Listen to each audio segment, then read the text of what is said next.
How much empathy does your work culture have? The Chinese use two characters to represent the word crisis. One denotes danger, the other opportunity.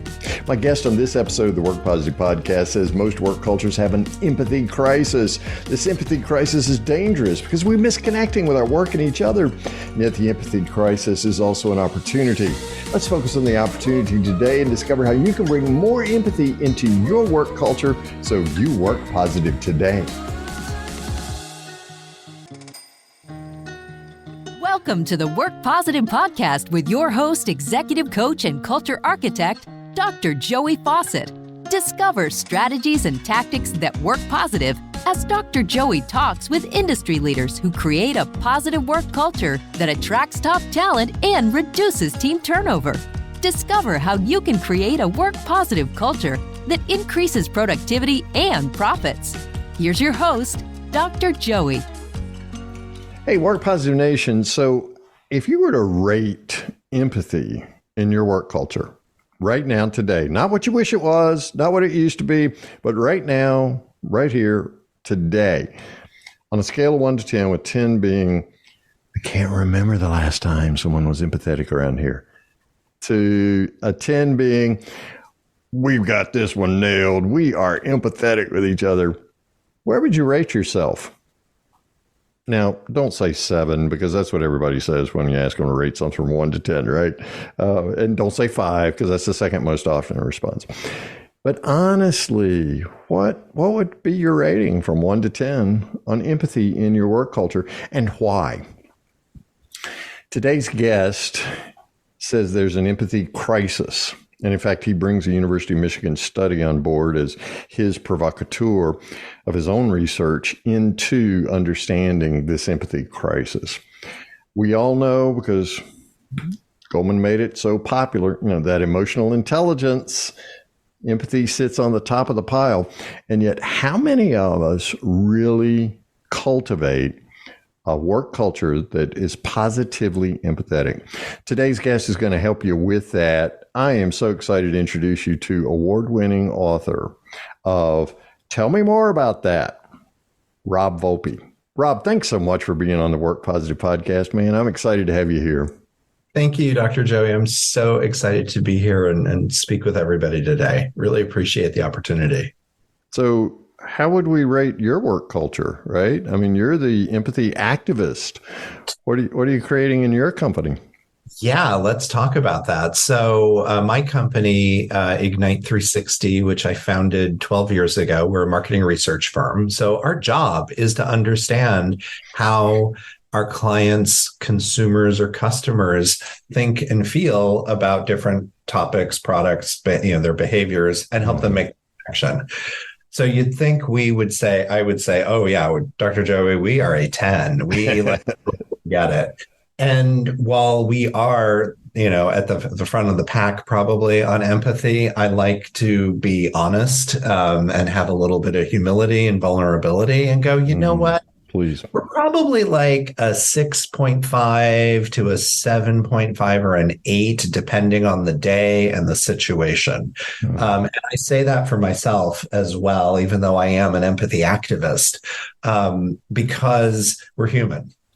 And we are all challenged by different situations. I write in the book that I was born brown-eyed and judgy, just like the other members of my family. It's like the dominant gene.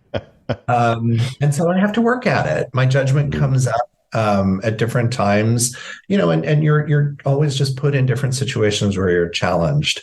What's interesting, typically when I'm giving keynote addresses, ahead of that, I'll do a little survey and I'll ask people that question. How would you rate your own empathy skills? How will you rate your organization or the business unit that you support? The interesting thing that happens, and I use a 5-point scale, but typically people will rate themselves higher than they will their organization. So they might give themselves a 3.5, maybe, 3.7. They'll give the organization, the highest I've seen is like a 3.2. I've seen it as low as a 2.7. But one of the things I like to remind everybody when I show that the slide with that data in it is that all of those individuals are the organization and they make up the organization. So there's a choice people have in how they want to show up and what they want their organization to be. And that's usually, it's important because we are all playing a role. It is not just from the leadership. Leadership plays a critical role, but everybody plays a part in building an empathetic, positive culture. Yeah, we do. Interesting the distinction we make between ourselves and the organization, isn't it? I think cognitively we would all assent to the fact that, yes, organizations are made up of individuals. And yet there's a disconnect there between our understanding of our own empathy and the cultural empathy. Yeah. And then it gets interesting. Like typically what's been coming up, people will give their organization high marks for how they handled personal situations. Somebody, death of a colleague, or a colleague had a death in the family, or, making accommodations for COVID or other kind of situations like that. And then when it gets into the work itself, that's where empathy falls apart. And I gave a 3-hour presentation training session to one organization earlier this year, and was invited to the kind of the cocktails and dinner afterward. And two of the members of the audience came up to me afterward and they're like, yeah, I get the empathy and I think it is so important, but we just get too busy. We get too busy to have empathy. And it's like, okay, well, wait a minute. Let's unpack this for a second. Let's go back to what I was saying. Like, what is empathy? How does it show up? How do you use it? And it's in those moments where you think, I'm too busy, I'm so stressed. That's when you need to pause and take that curious breath, make the space to actually, and we're not talking about days or weeks. It can happen in milliseconds. Just choose to approach something differently. And to think about it differently.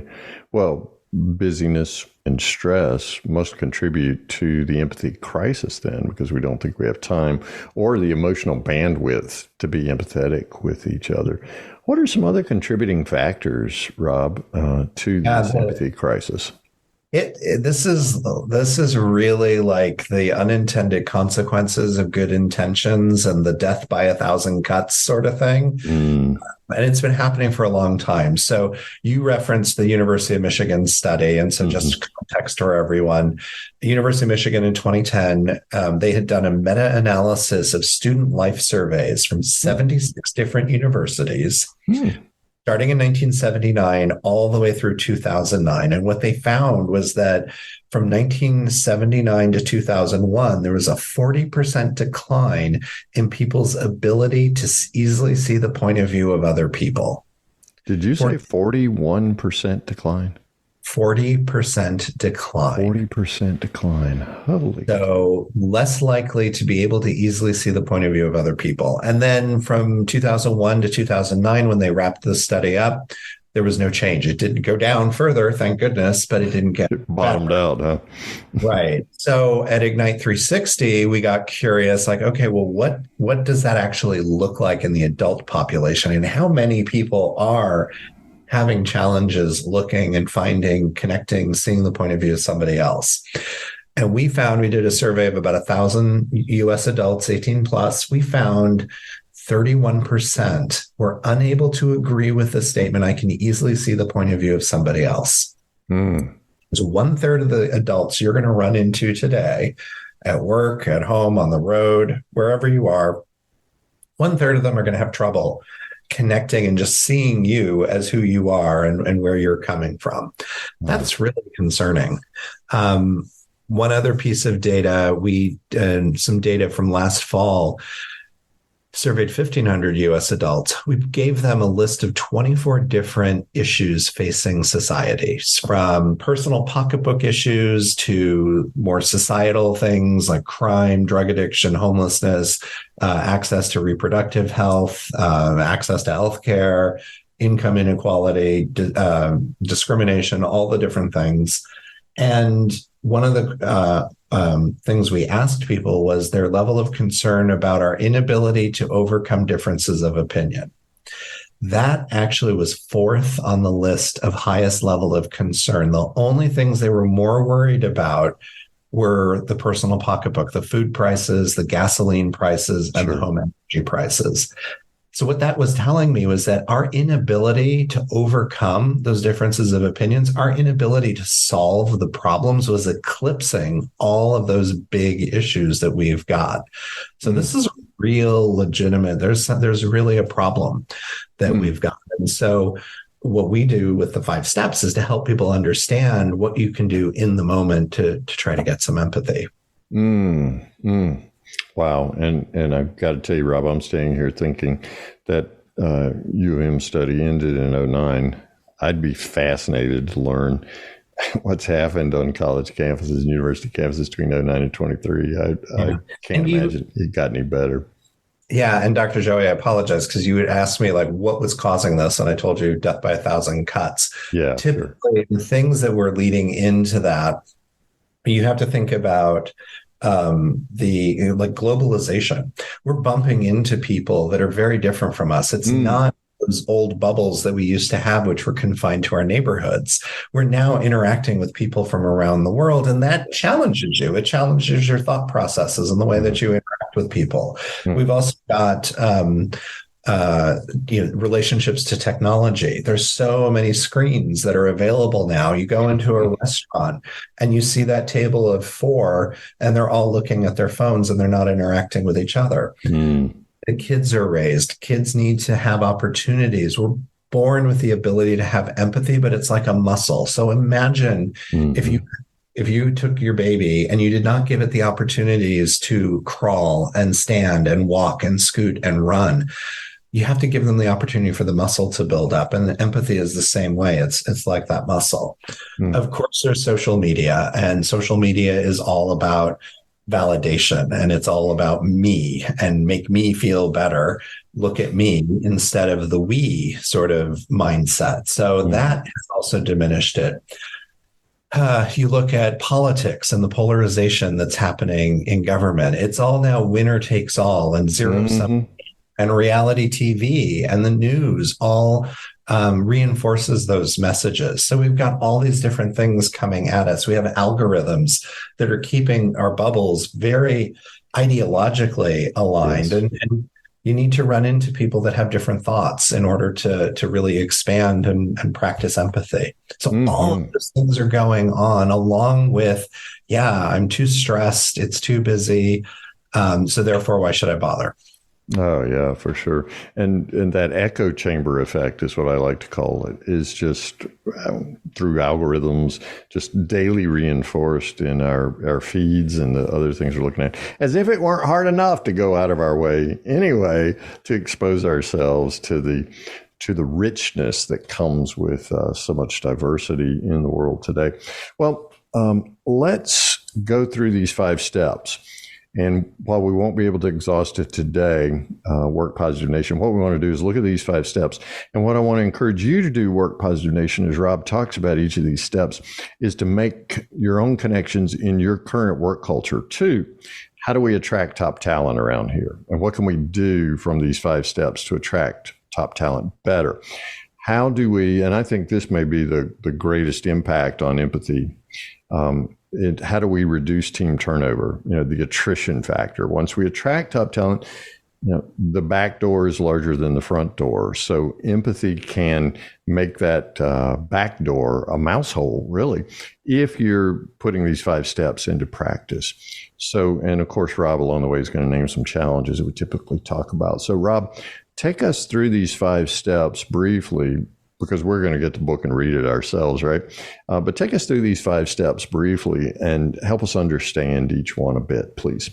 Absolutely. So first step is dismantling your judgment. And this one is the biggest one. It's the hardest one. It kind of gets back into the amygdala and some of our root systems. But this isn't about not making a judgment. So don't get confused. You still need to make the decision whether you're going to walk down the dark alley or not, or the decisions you need to make at work. This is about being judgmental. So an example that I often like to give, I pick an article of clothing that I'm wearing. I'm wearing a blue polo today. You may not like dark blue, but I do. I made a judgment. I made a decision that this is what I was going to wear. You, however, might be judgmental about this particular item. Maybe you think it should be a different brand or a different shade or doesn't look good on me. Those are all your being judgmental. You're casting aspersion on me. And that has no place because that creates that brick wall or noise canceling headphones so that you can't really hear and connect to the other person. That's step one. Step two, ask good questions. This is about asking open, non-leading questions, exploratory questions. So you want to be able to ask people. So for an example of this, instead of asking somebody, how do you feel about working in the office again? Or how do you like working in the office again? That's a leading question. And that's telling somebody subtly like, oh, I need to give a positive answer here. But if you say, what do you like about the physical spaces that you work in? People could tell you anything. They could share something about the cafe. They could share something about their home office, their workplace office as well, the office. And you need that breadth of information and that learning if you're really going to foster a work culture and a work environment that people want to be at and be engaged with in the future. Absolutely. And Rob, if I may, right there, those questions are discovery questions. That's the way we describe them in our coach training. And they're rooted in curiosity. So I think that first item about releasing judgment ties right into how we ask questions. Because if I'm just looking, again, for that echo chamber to reinforce some a priori assumption that I'm making, then I'm going to say, hey, here's what you think, but I'm going to ask it in a question form. So if I can just remain curious and suspend that need to judge right on through that question and receive gladly, or as you're about to tell us, actively listen to that response, right? Then, man, I just learned so much more about the person and we're able to work together so much better. So I tipped your hand there for the third step. It's active listening, isn't it? Third step is active listening. And this is about really paying attention, looking at the nonverbal cues. It's not just the words that are being said, but the gestures, the expressions, the environment as well. Dr. Joey, we were talking about our pets, and I gave you a heads up before the show started that I may have a cat show up. I'm looking. It's not yet. They're still asleep. They're still asleep. But they may show up. We never know.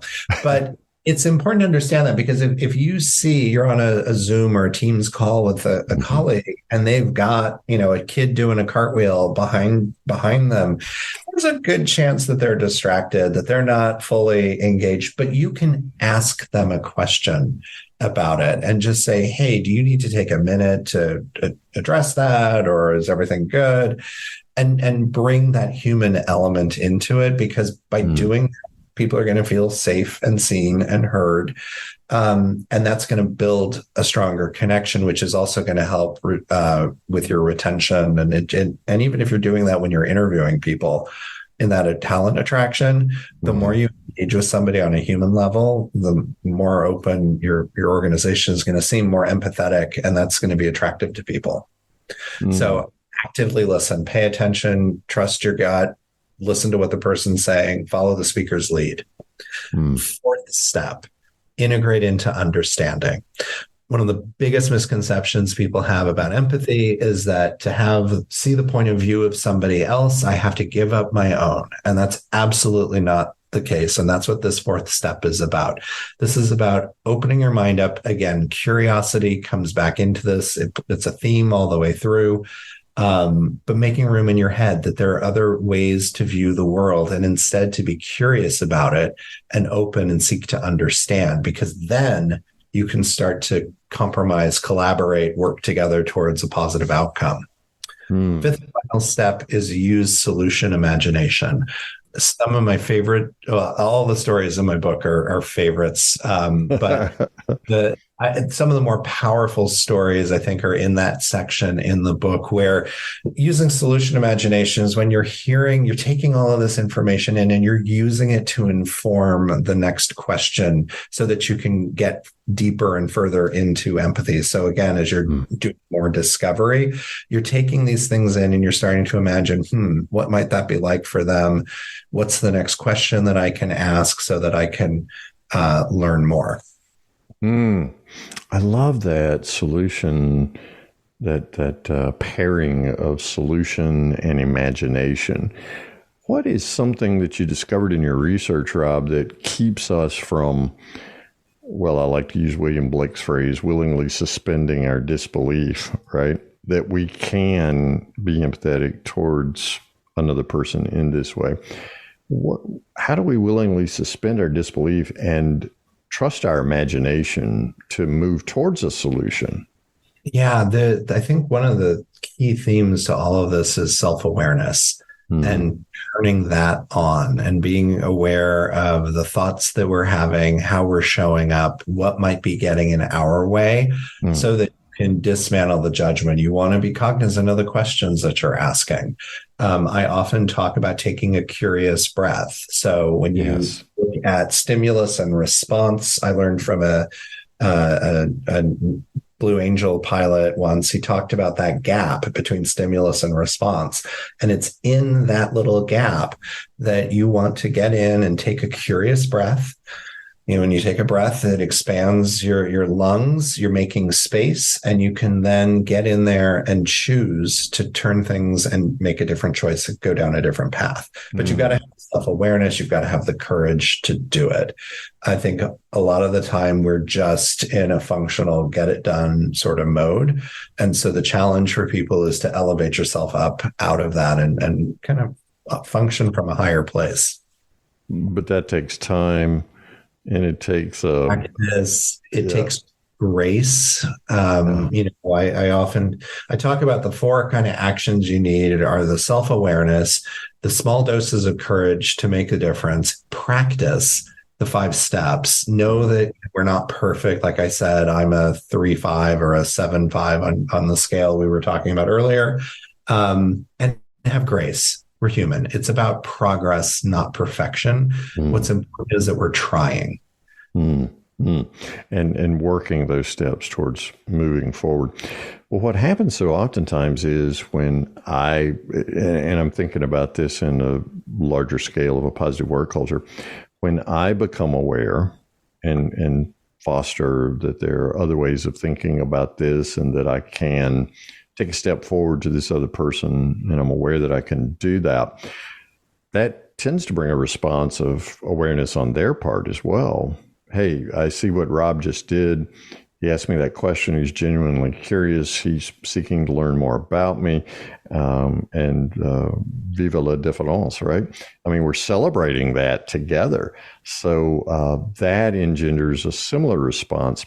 Now, the stimulus doesn't necessarily trigger, or maybe I should choose a better word, the stimulus doesn't necessarily prompt a response.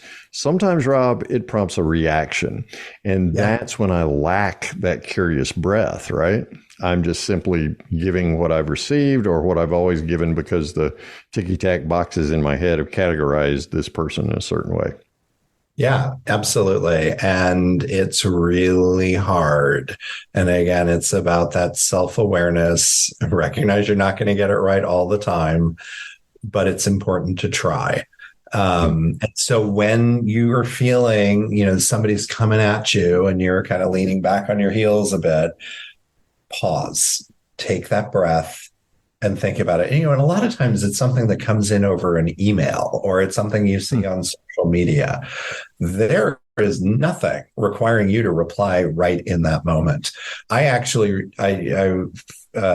just this past weekend, I had a 3-day curious breath moment. So you held your breath for 3 days in curiosity? My lungs were so full. I love it. Yeah, I got an email from some clients. I wasn't happy about it.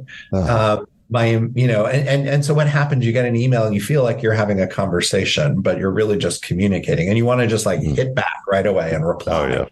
Boom. And I thought, no, I'm not going to do that because I need to think about what I want to say and how I want to say it. And so I took it. And then, of course, that was Friday afternoon. I'm like, this can wait till Monday. They don't need to hear from me immediately. And so I paused, and that gave me time in my head. It's like an exaggerated version of the curious breath, where I worked through all the feelings I was having. I thought about different ways to respond and the outcome that I was hoping to achieve. And then on Monday, I was able to sit down and craft a better response that was much more open and going to be positive, than just hitting back right away. So you have to be aware, though, of what's happening and how you're reacting. And you're not going to be able to do it every single time, but acknowledge the times that you do and reward yourself somehow. Pat yourself on the back. Start to build a pattern of behavior where that becomes more of your natural reaction and response.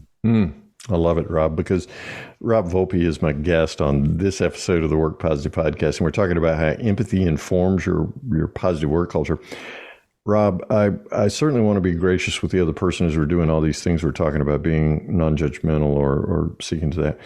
But hey, man, sometimes I got to be gracious with myself. Yeah. I just got to give myself a break. Like, okay, Joey, this is the free space on your bingo card.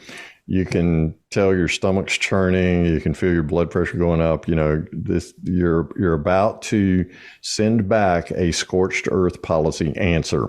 And so it may be, that you need to take a step back and breathe. I got to be gracious with myself in order to be empathetic with you, right? Absolutely. Absolutely. You have to understand where you're coming from and forgive yourself. So that is about yourself. When I talk about it, it isn't about the other person. It's about forgiving yourself, recognizing where you're coming from, and having the courage to make a different choice. And that's where the awareness increases, because I'm now able to take a breath, to reflect, recognize that I may not be at my best self with what I'm about to say to my coworker or this customer, right? Or client. And so let me just take a step back and think this through. I'm fond of saying things like, I need a little time to think about that. When is a good time for me to get back with you? Or to say something like, I'm not smart enough to know the answer to this question, but I know somebody who is. Oh, by the way, sometimes that's my best self that's not showing up in that moment, right? So let me go back and confer with them, and I'll get back with you. Absolutely. Those are great examples. And we all just need to practice that more. Yeah. So what happens, Rob, and I know we're about out of time, but tell us the success story of a work culture that chose to be positively empathetic and the results that they were able to achieve. Yeah. So again, it starts, leadership has to be on board and start to try to practice this. And we all have to have grace and forgiveness with them because we're all human and we don't always get it right. But then the organization has to start doing it. So the stories that I hear are about how teams end up collaborating differently together, or sales organizations that are able to connect with their audience better. Whoever their customers are, and actually listen to the needs of the customer. And then, empathy helps you with persuasion. You understand their needs, right, where they're coming from, you're able to sell to them better. Broadly, studies have found that having an empathetic workplace leads to more retention. So there's more loyalty from the organization. People feel like they belong. There's more of a sense of inclusion and belonging. Yes. People are also able to be more innovative. They're able to problem solve when they have empathetic leadership. So there's a lot of different things that people are able to achieve.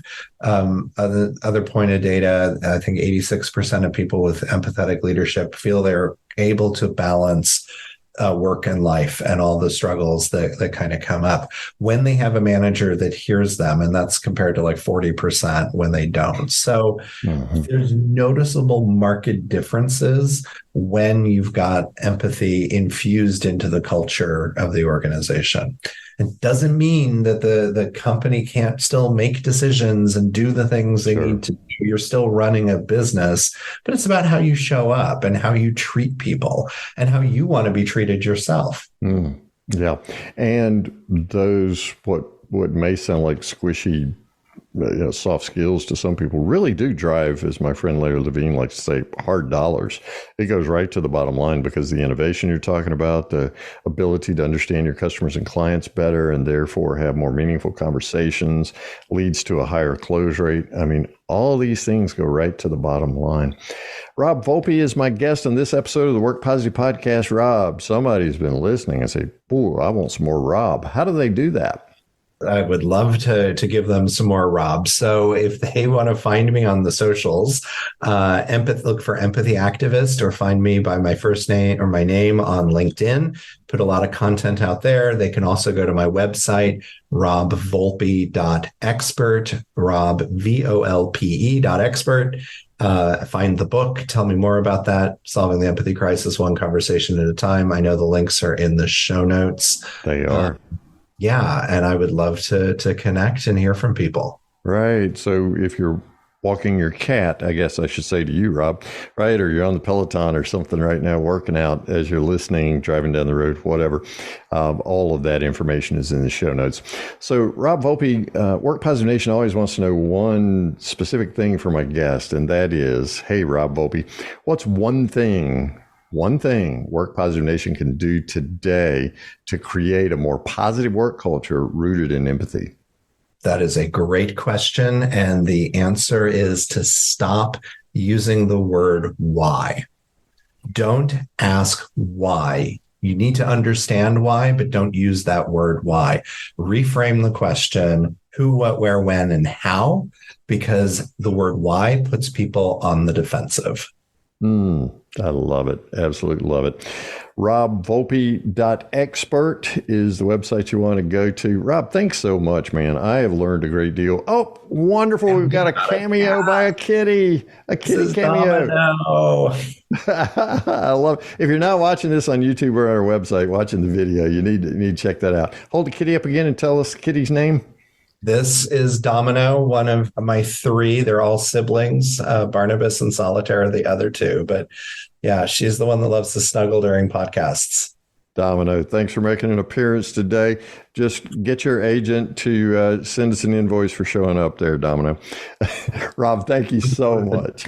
I appreciate this time. I'm more empathetic because of our time together, and I know we've all learned a lot of practical skills and tactics, and we're going to run right out and get your book. Thank you so much, Rob Volpe.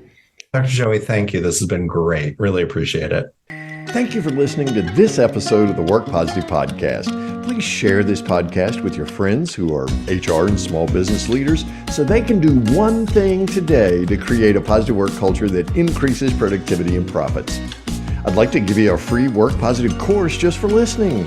It's called Something to Talk About, and it's transformed the work conversations of so many people all over the world. Get your free copy when you go to workpositive.today/something to talk about, and you can start transforming your conversations today. Remember, it pays to work positive.